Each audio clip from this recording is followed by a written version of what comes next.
లావణ్య. ఏ screen మీద ఒకసారి చూపించండి లావణ్య గారి క్లోజప్. క్యూట్. పెళ్లి తర్వాత కళ ఇంకా ఎక్కువైపోయింది ఏమిటో నాలాగే. కొంచెం ఎక్కువ అయింది. ఎవరికి నాకా? ఓకే, ఇదే పెడతాడు తమ్నేల్ ఎవడో. ఓకే లావణ్య గారు, క్వశ్చన్. వరుణ్ తేజ్ మీరు వంట చేస్తున్నప్పుడు ఉల్లిపాయలు సన్నగా తరిగి ఇస్తాడు, true or false? True. True. ఖచ్చితంగా నువ్వు చెయ్యాలని కోరుకుంటున్నట్టుంది, అందుకనే చెప్తోంది. మీకు చెవులో పువ్వు పెట్టే అవకాశం లేకుండా మీరే పెట్టుకొచ్చారు. అందరూ ఇందాక నుంచి మీకు చెవులో పువ్వులు పెడుతున్నారు. ఇది చూస్తే అంత ఎక్సైట్ అవుతున్నారు అందరూ. నమస్కారం. ఇప్పుడు మీరు.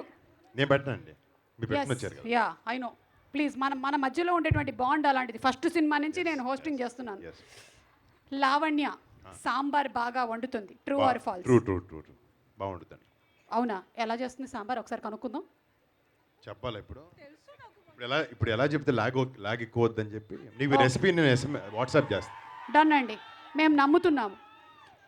Okay, so true or false game అయిపోయింది. ఇప్పుడు ఈ సినిమాలో ప్రామిస్ అనేది ఒకటి చాలా ఇంపార్టెంట్ అని విన్నాను.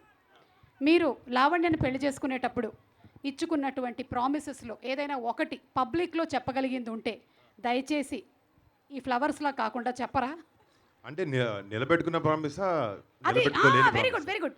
మీరు నిలబెట్టుకున్న ప్రామిస్ ఏంటి, మీరు నిలబెట్టుకోని ప్రామిస్ ఏంటో ఆవిడ చెప్తుంది.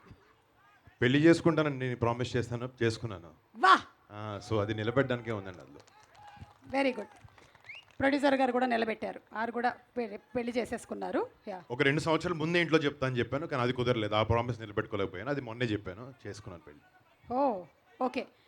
మొన్న ఆల్మోస్ట్ 1 year అవుతుంది. ఓకే లావణ్య, మీరు ఇచ్చినటువంటి ప్రామిస్. మీరు యా. నేను చేయను యాక్చువల్లీ ప్రామిస్ నార్మల్గా. ఏంటి? నేను ప్రామిస్ చేయను నార్మల్గా. అంటే తను ఒట్టేసి ఒక మాట ఒట్టేయకుండా ఒక మాట చెప్పదండి. బా,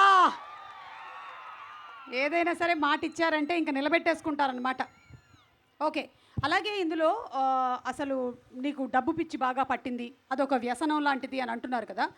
anything that you want to have a balance in your life, మీ జీవితంలో ఇది నేను అసలు వద్దు, నేను వదులుకోవాలనుకుంటున్నాను అనేది ఏమైనా ఉందా? మట్కా వాసుకి వదులుకోవాలనుకునేదాన్ని. మట్కా వాసుగా వరుణ్గా? మట్కా వాసు వాడు కొంచెం ఎదవే అండి. వాడు అంత మంచోడు కాదు వాసు. లైఫ్లో పక్కవాళ్ళని తొక్కైనా వాడి పైకి రావాలని ఎదగాలనుకునే క్యాండిడేట్ అనమాట. అలా ఉండకూడదు మన జీవితంలో. మనతో పాటు మన పక్క వాళ్ళందరూ కూడా పైకి రావాలని కోరుకోవాలి. వాడు అలా కాదు, వాడు ఒక్కడి గురించి ఆలోచిస్తాడు. నేను అలా కాదండి. నేను నాతో పాటు అందరూ పైకి రావాలని కోరుకుంటాను. Lavanya, anything that you want to like in your life bring a balance. Yes, ఆయన బంగారం. ఎస్, రే కొత్తది చెప్పు. చెప్పండి Lavanya. Work and family balance అదే ఒకటి. Yeah, work and family balance అదే ఒకటి నాకు. That's what I want.